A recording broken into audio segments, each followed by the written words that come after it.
تو وہ ایک ڈیلی روٹین لکھ کے بھیجتے ہیں کہ آج اس شہر میں فلاں فلاں کام ہوا، اس طرح سے ہوا، تو وہ اخباری روزنامچے ہیں۔ آپ کے پیپر کے اعتبار سے یہ جو چیز ہے یہ سب سے اہم ہے۔ ذاتی روزنامچے آپ کو وہ ضرور دیتا ہے، زیادہ تر وہ آپ سے ذاتی روزنامچے پوچھتے ہیں۔ ذاتی روزنامچے میں آپ سے وہ کہہ سکتے ہیں کہ آپ ایک ڈاکٹر ہیں، اپنی ڈیلی روٹین بتائیں، ٹھیک ہے۔ وہ آپ سے پوچھ سکتا ہے آپ ایک استاد ہیں، آپ ایک اسٹوڈنٹ ہیں، تو جو بھی وہ پوچھتا ہے ذاتی اعتبار سے وہ آپ نے ڈیلی روٹین لکھنی ہوتی ہے۔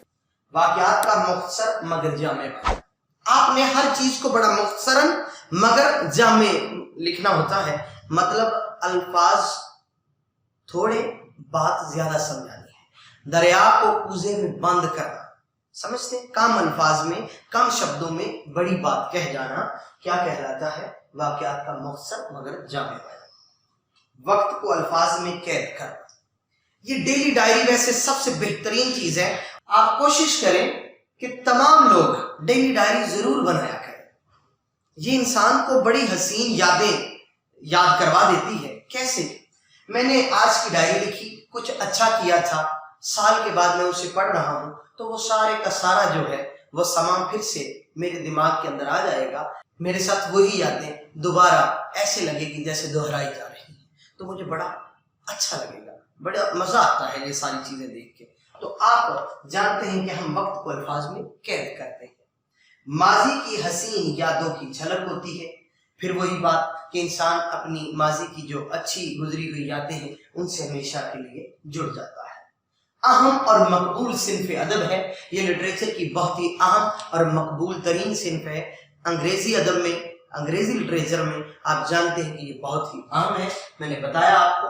اور جو اردو ادب ہے اس کے اندر تو یہ شاید اتنی اہم نہیں ہے۔ اب آتے ہیں کہ اس کا طریقہ کار کیا ہے، اسے لکھتے کیسے ہیں۔ لکھنے کا طریقہ کار کچھ یوں ہے کہ آپ نے جب بھی ڈیلی ڈائری لکھنی ہوتی ہے سب سے پہلے لفظ لکھنا ہوتا ہے امروز۔ امروز کا مطلب ہوتا ہے آج کا دن۔ امروز دن 5 فروری 1994 مثال دی ہے کہ اگر یہ دن چل رہا ہے تو آپ نے تاریخ کا جو انداز ہے وہ یہی اردو کے اندر آپ نے رکھنا ہے۔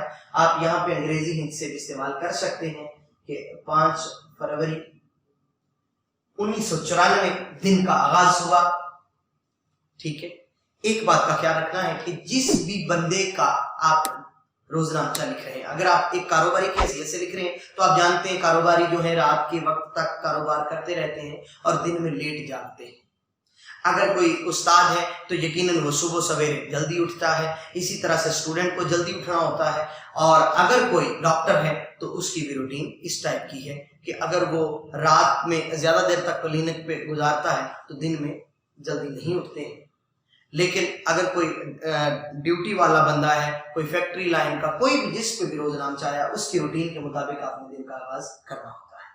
اس کے بعد صبح اٹھنے کا وقت بھی لکھنا ہوتا ہے کہ روز 5 فروری 1994 دن کا آغاز 5:02 پہ ہوا، اور پھر اس کی وجوہات بھی لکھنی ہوتی ہیں کہ میں جلدی کیوں اٹھا۔ اگر استاد تھے صبح مجھے کام تھا یا یہ ٹیسٹ تھا بچوں کا یہ کرنا تھا، اسٹوڈنٹ ہے طالب علم ہے تو وہ آپ لکھیں گے کہ میں نے سبق یاد کرنا تھا۔ یہ ساری چیزیں آپ نے بیان کرنی ہوتی ہے۔ اس کے بعد صبح کا معمول، صبح کی روٹین جو ہے کہ آپ جاگنگ پہ گئے یا یہ جو بھی ہے کچھ بھی معاملات آپ کے ہیں، آپ نے ورزش کی یا آپ نے قرآن شریف پڑھا، نماز پڑھی، تلاوت کی، یہ ساری چیزیں لکھنے کے بعد ناشتہ کا بیان کرنا ہوتا ہے کہ ناشتے میں کیا لیا، آپ ناشتہ کر کے گئے یا بغیر ناشتے کے نکلے اس دن۔ اس کے بعد اگر آپ اسٹوڈنٹ ہیں یا ٹیچر ہیں تو کالج یا اسکول یا کہیں بھی یونیورسٹی میں جا رہے ہیں۔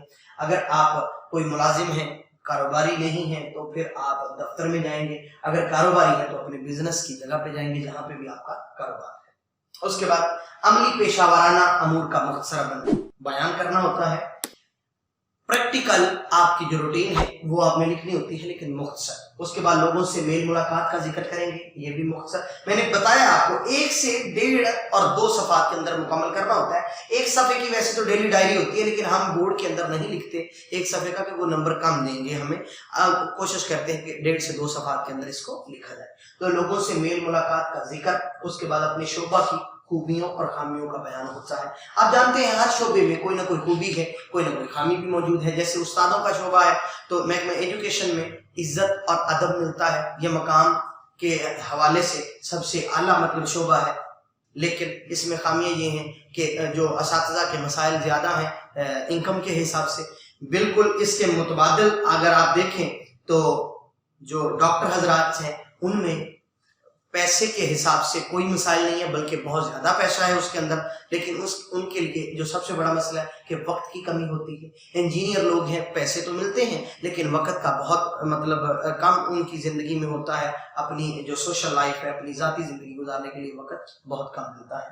تو وقت کی جو کمی ہے وہ شعبے کی خامی ہوگی ڈاکٹر کی یا انجینئر کی، اور خوبی ان کی اس میں انکم اچھی ملتی ہے. تو آپ نے شعبے کی خوبیوں اور خامیوں کا بھی بیان کرنا ہوتا ہے، جس شعبے کا بھی روزنامچہ لکھ رہے ہیں. کاروباری ہیں تو آپ زیادہ سمجھتے ہیں کہ کاروباری لوگ جو ہیں وہ آسائشات زندگی تو اچھے طریقے سے رکھتے ہیں، لیکن ان کو جو سرکاری معاملات ہیں ان میں رسائی کم ہوتی ہے کیونکہ وہ ایجوکیشن سے دور ہوتے ہیں تھوڑے سے. میرے کو ضروری بھی نہیں ہے، یہ میری ایک ذاتی رائے ہو سکتی ہے، آپ کچھ بھی لکھیں. بہتری کی تجاویز اور امکانات. آپ جانتے ہیں کہ جو بھی خوبیاں آپ نے بیان کی ہیں وہ تو ٹھیک ہے، لیکن جو خامیاں بیان کی ہیں ان کو آپ اپنی ذاتی رائے دیں کہ کس طرح سے درست کیا جا سکتا ہے، ان کو کس طرح سے آپ اچھا کر سکتے ہیں. وہ آپ کو تجاویز دینی ہوتی ہیں اور پھر بتانا ہوتا ہے کہ اس کے امکانات کس حد تک ہیں، یہ چیزیں ٹھیک ہو سکتی ہیں یا نہیں ہو سکتی. گھر واپسی کے بعد کی مصروفیات لکھنی ہوتی ہیں کہ میں گھر واپس فلاں بج کے فلاں منٹ پہ پہنچا، اور اس کے بعد آپ نے نیند کا ذکر کرنا ہوتا ہے کہ 7:08 پہ میں سو گیا، اور یہاں پہ بات ختم کر دیں. اس کے بعد نہیں لکھنا کہ ہمیں یہ ثابت ہوا، یہ ہوا، وہ ہوا، فلاں ہوا. ایسی چیزوں کا کوئی بھی یہاں پہ ذکر نہیں کیا جاتا. میں امید کرتا ہوں کہ اب آپ کو روزنامچہ سمجھ آ گیا ہوگا، طریقہ کار سمجھایا ہے، اور روزنامچہ کہتے کسی نے یہ بھی آپ کو بتا دیا ہے. اگلے لیکچر میں اگلی بات کے ساتھ ملیں گے، تب تک کے لیے اجازت دیجیے. اللہ